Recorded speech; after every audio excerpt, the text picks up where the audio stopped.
I'm Sean Thomas, and this is Local Flight. Join me as we travel across the country to discover extraordinary bartenders and purveyors. We'll share their stories as they work together to create innovative cocktails using unique local ingredients. In this episode of Local Flight, we're bringing sweet and salty back to the bar for a taste of two New England traditions.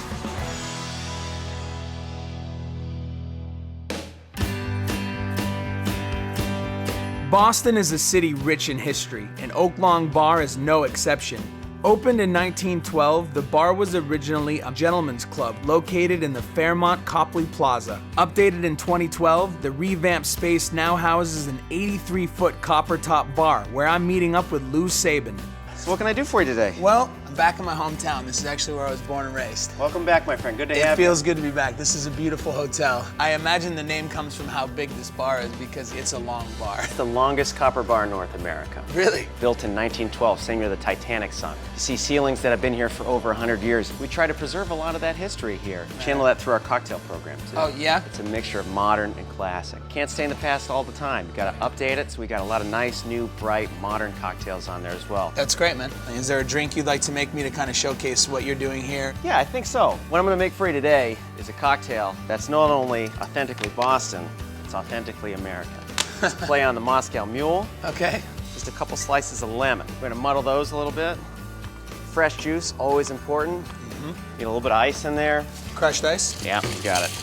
It's a nice locally made ginger beer. Adds a nice sweet element to all the citrus that's in there. So this is a locally distilled New England spirit made with real blueberries out on the island of Nantucket. Garnish on there, a little bit of lime. Here we go. So this drink is called Goodbye Blue Monday. Goodbye Blue Monday. So, I always recommend you stir it up a little bit before you drink it. All right. It's the alternate title to my favorite book, Breakfast of Champions by Kurt Vonnegut. Sure. What a lot of people don't know is he actually lived on Cape Cod for a while. Well, goodbye Blue Monday. Do it to it, brother.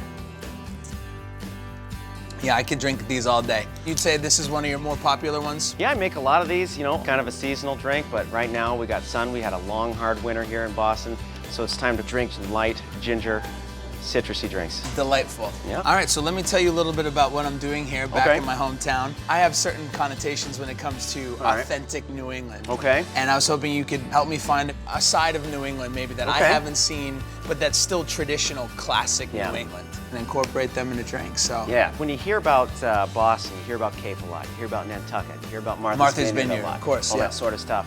Real hidden jewel, a lot of people don't go to it. North Shore, we got towns like Rockport, Manchester by the Sea, and Gloucester. Gloucester is actually the oldest seaport in America. So you think it's a great place for us to go ingredient hunting? Good start at least. Yeah. And then I say we hit the road, we Okay. head up to Gloucester, Okay. and we see what we can find up in got that it, city. Gloucester Kid. Gloucester Kid. Sure, let's do it.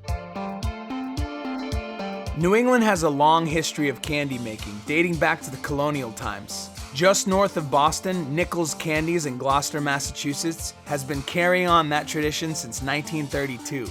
We're meeting up with Barbara Nichols to learn more about their handmade confections. We're looking for some authentic New England style candy, so we're hoping that you could maybe show us a few things. Okay, let's see, authentic New England candy. Yeah, you do some of the production actually here in the store? All of it's done here. in the Amazing. store. Wow. Yes. This is a favorite. What's that one called? This is a snowflake. and snowflake. It's coconut. You wanna try one of them? Yeah, let's do it. You like coconut? That's delicious. We're off to a good start here, Lou.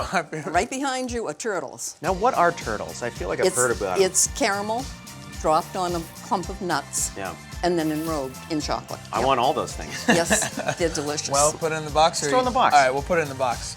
Barbara, what's the craziest thing you've ever covered in chocolate? oh my goodness. I don't know if she can tell. No, I don't think I better say. Seems like you've got almost every possible thing to cover in chocolate covered in chocolate. And now to Gloucester, saltwater taffy. The real deal. The real deal. Is this one of your better sellers? Yes, in the summer we can't keep it in stock. I imagine. And here we have fudge and panucci. Now, how do you say that? Panucci. Now, what goes into that? Brown sugar, vanilla, and butter. So the color depends on what kind of brown sugar you use. You can smell the brown sugar before you even taste it. Love the That texture. is delicious. The texture is really great. Very, very soft. If you cooked it longer, you would have frosting. You're full of fun facts. Oh, I am. Barbara, I love this. I anticipated the saltwater taffy, but I'm really intrigued by this panucci. Yeah. That's going to be the one you think you're going to draw from. I think it's the leader in the clubhouse right now. All right. Okay. It's hard to resist trying all of Nichols' handmade candies, but we're going with Panucci. The brown sugar will make a great base for the cocktail. Next stop, we're heading to the beach. Atlantic Salt Works is reviving the once prominent tradition of salt making on the North Atlantic coast. Their salt is special due to the all-natural process involved in extracting it directly from the seawater they collect off the shores of eastern Massachusetts. We're meeting up with Heather and Rob to learn more about their process. So what are we going to be doing today? Are we literally just going to We are literally walking into the water with 5-gallon buckets and getting seawater. Keep the buckets on the top. Don't scoop down. Let the water just flow. Oh, I'm wet. I'm wet. Yeah, same. All right, I'm not going to be afraid of the ocean. I don't think people appreciate the lengths it takes to make a good cocktail. And there you have it. Yep, that's it. Put the lids on. So all of this is gonna make how much salt? So you're gonna get 3 or 4 ounces of salt out of a gallon of water. These are 5-gallon buckets, so about a pound of salt. Here's where the magic happens. Oh, nice. Welcome. I'm excited. We've reached headquarters. Yes. All right, so now that we have our water, Yes. we need to turn that seawater into salt. It makes sense. Seawater starts between 3 and 4% salt. We need to get it up above almost 30%, turns into a brine. So we need to get it into that big tank right there. That is a big tank. I saw the turbines outside. Are you guys eco-friendly here? We are as eco-friendly as possible, so it's nice to know that there's actually wind energy about 100 yards away from Nice. us. Paying respect to Mother Nature as she Exactly. gives you your product. That's exactly right. How much liquid can this guy Over hold? 500 gallons in there. That's a lot. And what is this essentially doing? Is it like a centrifuge where it's like It's just... vacuum boiling. Okay. Yep. So raising the temperature, drawing out all the air. Yep, to do it quicker and more efficiently. Gotcha. And let's have Rob hook up the hoses so we can see what happens in the next room. You'll see on the top of the water some baby crystals forming. And at this point, this is actually considered a brine. This with is a brine. consistency. It's very, very salty. I dare ya. Okay. Ooh. Do it. Woo. Oh yeah, that's Oof. a lot of salt. That's a lot of salt. Harvesting is pretty high tech. It's a strainer. Scooping a big scoop here, pulling it up, letting the water drain out. And we have a couple different kinds of salt in here. You can see that there's some very fine grains, and down at the bottom, Bigger. you can see some bigger ones. So what we want to do is separate those. Okay. We're gonna wash it, and the baby stuff is gonna fall out, and you're gonna see the difference in the salt immediately. And then we're just gonna let it dry. So you just harvested salt. There it is. Check that off the bucket list. Yeah. There look you at go. Let's check out some dry salt, the final product. Look at that. That's amazing. Take a taste. What do you think? Yeah, let's do it. The difference between a table salt and a sea salt is gonna be taste. Any commercially made salt is gonna have chemicals in it, and it's gonna really mask the salt flavor. But when you taste it against an all-natural product with nothing added, it's an incredible difference. That's delicious. Like a nice crunch in there too. Yeah. Love the texture of this stuff is a must. We got to put it in there. All right, great. Can't wait to see what you do with it. Let All me right. jar some up for you. Great, thank you so much.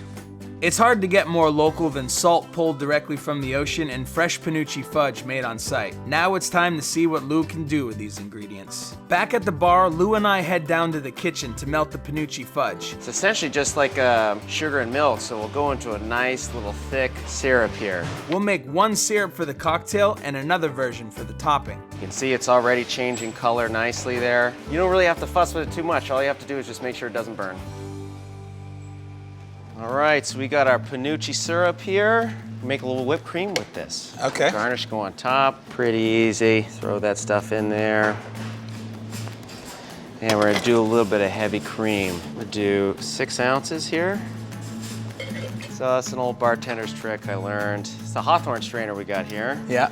Take off the spring, throw that in there. It agitates it quicker, it makes it a little bit of a quicker Look at process. that. Once you stop hearing that Hawthorne shaker ring around in there, that's a good sign that it's just about ready. Looks good, looks finished. What do you think, looks good? Yeah, it looks good, smells good. We're gonna start our base spirit, 1.5 ounce Grey Goose. There you go. Do 1.25 ounce Irish cream. We're gonna do 3/4 ounce of our Panucci and sea salt syrup. And freshly brewed espresso. Add a nice little bit of bitterness in there. Balance. You go for a little bit of ice.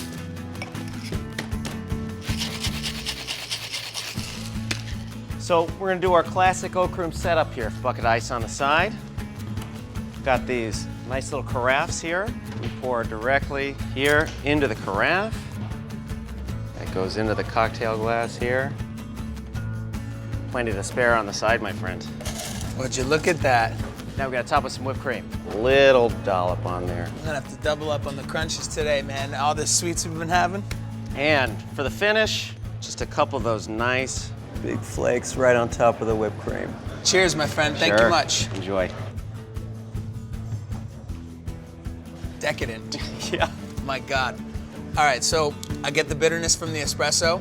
The whipped cream is actually a really nice touch. It helps kind of elongate the flavors. And just a little bit of balance from that salt just rounds out the flavor, a little bit of savor. Yeah, and accentuates it. That's delicious. New England, my friend. That's definitely New England. There we go. All right, so what do you say we name this cocktail? Okay. We got some sea salt, the panucci, so it's sweet. Yeah. City of Gloucester. Any ideas? Cape Ann, that's all part of Cape Ann. Okay. I don't know, maybe, do you think you've had your first Cape Ann? I think I have. Cape Ann. You're a South Shore guy. I took you to the North Shore, across enemy lines up there. It's okay. You were safe, you survived the whole time. Yeah. You got a good drink out of it, It's too. a great drink. And I think I got a little extra here. Just pour that. There we go. Now, how about them Red Sox? Thank you for watching, and I'll see you next week in Chicago.